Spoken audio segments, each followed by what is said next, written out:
নমস্কার, story teller সুচেতনাতে আপনাদের সকলকে স্বাগত। আজকের নিবেদন সায়ন্তনী পুততণ্ডের লেখা ছোট গল্প আইসক্রিম বাক্স। বাজের ভয়াবহ শব্দে আচমকা ঘুমটা ভেঙে গেল তার। এক মুহূর্তের জন্য মনে হলো কানের পর্দাটা বুঝি ফেটেই গিয়েছে। বজ্রপাতের অভিঘাতে জানলাগুলো থরথর করে কেঁপে ওঠে। উদিতার মনে হচ্ছিল এই বাড়ির প্রত্যেকটা দেওয়ালের, প্রত্যেকটা ইটে ভয়াবহ শব্দটা এখনো প্রতিধ্বনিত হচ্ছে। সে সদ্য ঘুম ভাঙা চোখে কাঁচের জানলার দিকে তাকায়। বাইরে এখনো ঝমঝম করে উথালি পাথালি বৃষ্টি হচ্ছে। এতটাই প্রবল বর্ষণ যে গোটা দৃশ্যটাই কেমন ধোঁয়ায় মোড়া বলে মনে হয়। সমস্ত দৃশ্যটাকে আবছা করে দিয়ে কেউ যেন একটা জলপ্রপাতিকে দিয়েছে। উদিতার মন ভারী খুশিয়াল হয়ে উঠল। সে আস্তে আস্তে উঠে গিয়ে জানলাটা খুলে দেয়। বর্ষার ভিজে আমেজ চোখে মুখে মেখে নিতেই তার মনে হলো এই মুহূর্তে শুধু একটা জিনিস চাই। ছোটবেলা থেকে এই এক তার অদ্ভুত অভ্যেস। বর্ষার মরশুম এলেই লোকে খিচুড়ি ইলিশ ভাজার পিছনে দৌড়ায়, কারোর বা আবার গরম গরম তেলে ভাজা না হলে চলে না। কিন্তু উদিতা চিরকালই সব উল্টো। এমন বর্ষার রাতে তার সব থেকে প্রিয় বস্তু হলো চিল্ড চকলেট আইসক্রিম। আহা, এমন রাতে আর কি বা চাওয়ার থাকতে পারে। উদিতা আস্তে আস্তে নিজের বেডরুম থেকে বেরিয়ে গুটি গুটি পায়ে চলল কিচেনের দিকে। যদিও বাবা খুব ভালোবেসেই জানে এমন বৃষ্টিস্নাত পরিবেশে তার আইসক্রিম খাওয়ার ইচ্ছে হয়, কিন্তু লুকিয়ে চুরিয়ে খাওয়ার মজাটাই আলাদা। ডাক্তার কাকু আগে থেকেই বলে বসে রয়েছেন, বেশি চকলেট আইসক্রিম খেও না মামুনি, না হলে কিন্তু বুড়ো হয়ে যাওয়ার আগেই খেন্তি বুড়ির মতন ফোকলা হয়ে যাবে। তবে ফোকলা হয়ে যাবার ভয় দেখিয়েও উদিতাকে নিরস্ত করা যায়নি। সে জানে আজকাল কেউ ফোকলা হয় না। ডাক্তারেরা দিব্যি নকল দাঁত গজিয়ে দিতে পারে, আবার দাঁতের সেট লাগিয়ে দেওয়াও সম্ভব। তাই ডাক্তার কাকুকে কাঁচকলা দেখিয়ে সে এখনো সুযোগ পেলেই আইসক্রিম খেয়ে নেয়। কিন্তু ফ্রিজ খুলেই হতাশ হয় বেচারা। এ বাবা, ডিফ্রিজ তো ফাঁকা, আইসক্রিম নেই। কিছুদিন আগেই একটা চকলেট আইসক্রিমের বক্স নিয়ে এসেছিল বাবা, কিন্তু উদিতা নিজেই কখন টুকটুক করে সাবড়ে দিয়েছে তার আর তার মনে নেই। এখন উপায়? সে একটা দীর্ঘ নিঃশ্বাস ফেলে। আজকাল তার নিজেকে বড়ই অবহেলিত মনে হয়।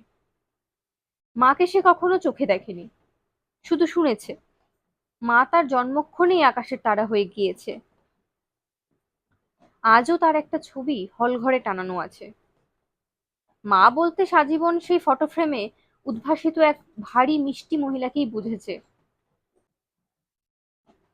তার ছোট্ট 12 বছরের জীবনটা শুধু বাবাকে ঘিরেই গড়ে উঠেছিল, অথচ সেই বাবাকেও আজকাল কেমন অচেনা বলে মনে হয়। বেশিরভাগ সময় তার দেখা পাওয়া যায় না, কে জানে কোথায় ঘুরে বেড়ায়। কিছু বললে শুনেও না শোনার ভান করে, এমন ভাব দেখায় যেন উদিতাকে তার প্রয়োজন নেই। 12 বছরের মেয়েটা নিজের চিন্তায় নিজেই ডুবেছিল। হঠাৎ একটা শব্দ শুনে সচকিত হয়ে উঠল। বাইরে দরজা খোলার আওয়াজ না, তার সঙ্গে অতি পরিচিত একটা ভারী জুতোর শব্দ। বাবা এত রাতে কোথায় যাচ্ছে, তাও আবার ঝড় জলের মধ্যে? উদিতা দ্রুত পায়ে হলঘরের দিকে আসে। হলে তখন একটা নীল আলো জ্বলছে। সেই সামান্য আলোতেও দেখা গেল দুটো ছায়ামূর্তি গেট খুলে বাইরের দিকে হেঁটে চলেছে। না, তার ভুল হয়নি, দুটো ছায়াই বটে। বাবার সঙ্গে ওটা কে? মাথার উপরে বিদ্যুৎ ক্রমাগত ঝলসে ঝলসে উঠছে। কখনো পুঞ্জীভূত কালো মেঘের কোলে মহাদেবের তৃতীয় নেত্য আগুন উগড়ে দিচ্ছে, কখনো বা সারা আকাশে ছড়িয়ে পড়ছে, কাটাকুটি খেলছে। অবিশ্রান্ত বর্ষণের সঙ্গে উত্তাল হাওয়া শো শো শব্দ তুলে আছাড়ে বিছাড়ি খেয়ে বেড়াচ্ছে, তার সঙ্গে বেসামাল বৃষ্টির ধাক্কা। উদিতার রীতিমতো ভয়ই লাগছিল। থেকে থেকে আকাশটা কেমন যেন গুমড়ে গুমড়ে উঠছে, যেন চোখ রাঙিয়ে শাসাচ্ছে। দমকা হাওয়ায় হাতের ছাতাটাও প্রায় উড়ে যাবার উপক্রম। বাবা আগে তাকে স্বরচিত ভূতের গল্প শোনাতো। এখানেও ঠিক গল্পের নায়ক বা নায়িকা এমনই পরিস্থিতিতে ভূতের মুখোমুখি হতো। সবাই বলে এমনই অন্ধকারে বৃষ্টিমুখর রাতেই অতৃপ্ত আত্মারা নাকি বেরিয়ে পড়ে, শিকার খুঁজে বেড়ায়। সে আট চোখে আশপাশটা ভালো করে জরিপ করে নেয়। কেউ সাদা শাড়ি পরে মাথায় চুল এলো করে রাস্তার পাশে দাঁড়িয়ে নেই তো? অথবা কোনো মুন্ডহীন দানব তার পিছনে? ভয়ের চোটে উদিতার গলা শুকিয়ে যায়। সে নিরুপায় হয়ে ডাকে, বাবা, কোথায় যাচ্ছ? দাঁড়াও। তার কণ্ঠস্বর মেঘের গর্জনের মধ্যেই হারিয়ে যায়। বাবা শুনতেই পেল না। উদিতা কোনো মতে অবাধ্য ছাতা দুটোকে হাতে ধরে পিছন পিছন এগোতে থাকলো তাদের। মত্ত শীতল হাওয়া হু হু করে চুল এলোমেলো করে দিয়ে চলে যাচ্ছে বারবার। বৃষ্টির বিন্দু বিন্দু জল চোখে মুখে ঝাপটা মারছে। তার সঙ্গে সেই অকৃত্রিম মাটির সোদা গন্ধ ও ঘাসের বন্য গন্ধ মিলেমিশে একাকার।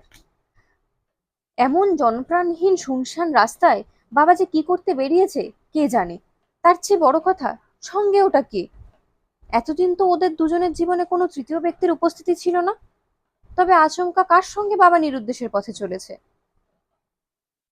বৃষ্টির দাপটে ঠিকঠাক মতন ওদের দেখতে পাচ্ছিল না উদিতা। ওদের দুজনকেই ঝাপসা ছায়া দেও বলে মনে হচ্ছিল। তবে এইটুকু বোঝা যাচ্ছে, সঙ্গের ছায়াটা রীতিমতো লাফিয়ে লাফিয়ে এগিয়ে চলেছে। কখনো রাস্তায় জমা জলে ঝপাং করে লাফিয়ে পড়ছে, কখনো বা দুষ্টুমি করে দৌড়ে এগিয়ে যাচ্ছে। সে শুনতে পেল বাবা কাতর স্বরে তাকে বলছে, ওরে দৌড়োস না, পড়ে যাবি তো। ইস! উদিতা নিজের মনে মনে ভেঙচি কাটে। কি আদিক খেতে দেখো! সে যে এদিকে বৃষ্টির তোড়ে লেজে গোবরে হচ্ছে সেদিকে খেয়াল নেই। ঈশ্বরই জানেন কার প্রতি এই লোকটার মাঝরাতে দরদ উতলে পড়ছে। এমন মত্ত হয়ে আছে যে নিজের মেয়ের দিকেও খেয়াল নেই। ভীষণ অভিমানে দুঃখের আগে উদিতার চোখ আর্দ্র হয়ে আসে। বাবা কি তাকে একটুও ভালোবাসে না? কেন এই নিষ্ঠুর উদাসীনতা? কাকে নিয়েই বা এমন মেতে উঠেছে বাবা যে উদিতার কণ্ঠস্বর শুনতে পাচ্ছে না? বাবার সঙ্গে মানুষটি খানিকটা দূরে গিয়ে দৌড়ে রাস্তার মাঝখানে দাঁড়িয়ে পড়েছে। বৃষ্টিতে ভিজতে খুব ভালো লাগছে তার। দু হাত ছড়িয়ে মুঠোয় বৃষ্টিবিন্দু ধরার চেষ্টা করছে ও। তার খিলখিল দুষ্টু মিষ্টি ভরা হাসি শুনতে পেল উদিতা। ও শুনতে পেল বাবার উচ্চস্বর, ভিজে গেলে জ্বর হবে, আরে দাঁড়া। বলতে বলতেই মানুষটা ছুটে সামনের দিকে গেল। সেও সজোরে হেসে উঠে দৌড় শুরু করেছে। এত সহজে সে ধরা দেবে না। উদিতা অসহায় ভাবে দেখল যে তার বাবা ক্রমশই তার নাগালের বাইরে চলে যাচ্ছে। সে ফের চেঁচিয়ে ওঠে, বাবা দাঁড়াও, আমি আসছি। চতুর্দিকে বৃষ্টিপতনের ঝমঝম শব্দ। সেই শব্দের মধ্যে ডুবে গেল তার কণ্ঠস্বর। উদিতা আপ্রাণ দৌড়ানোর চেষ্টা করে, কিন্তু এ কি! সে প্রাণপণে চেষ্টা করেও এক বিন্দু দূরত্ব অতিক্রম করতে পারছে না। ওরা ক্রমশ দূরে চলে যাচ্ছে, আরো দূরে। বাবা! ফের চিৎকার করে উঠতে গিয়েও থমকে যায় সে। বাবার সঙ্গের মানুষটিও এবার ঠিক তার দিকে মুখোমুখি করে দাঁড়িয়ে পড়েছে। সেই মুহূর্তেই যেন সর্বশক্তি দিয়ে জ্বলে উঠল বিদ্যুৎ রেখা। সেই নীলাভ আলোয় উদিতা স্পষ্ট দেখতে পেল আগন্তুকের মুখ। এ কি! এ তো অবিকল উদিতার মতন দেখতে। সেই এক মুখ, সেই এক নাক, সেই সেই এক খিলখিলে দুষ্টু মিষ্টি ভরা হাসি। উদিতার মতো না, হুবাহু উদিতাই। স্তম্ভিত উদিতার মাথায় বিদ্যুৎ চমকের মতন একটাই নাম এলো। আশঙ্কায় তার রক্ত হিম হয়ে আসে। ভুলো! বাবাকে ভুলোই ধরেছে। উদিতার রূপ নিয়ে সে মানুষটাকে ভুলিয়ে ভালিয়ে নিয়ে চলেছে মৃত্যুর পথে। ও মানুষ না, হতেই পারে না। সে আবার কান্নামাখা স্বরে আর্তচিৎকার করে ওঠে, ওকে বিশ্বাস করো না, ও ভুলো তোমায় নিতে এসেছে। বাবা, আমি এখানে। হঠাৎ যেন কয়েক হাজার ওয়েটারের আলোয় ঝলসে গেল তার চোখ। মুহূর্তের জন্য সে আর কিচ্ছুটি দেখতে পেল না, শুনতেও পেল না। শুধু ভয়াবহ একটা আওয়াজ তার চেতনাকে একটু ঝাঁকুনি দিয়ে চলে গেল। কোনো মতেই বলল সে, বাবা দাঁড়াও। তারপরই সব অন্ধকার। কোনো মতে ধরফরিয়ে বিছানা থেকে উঠল সে।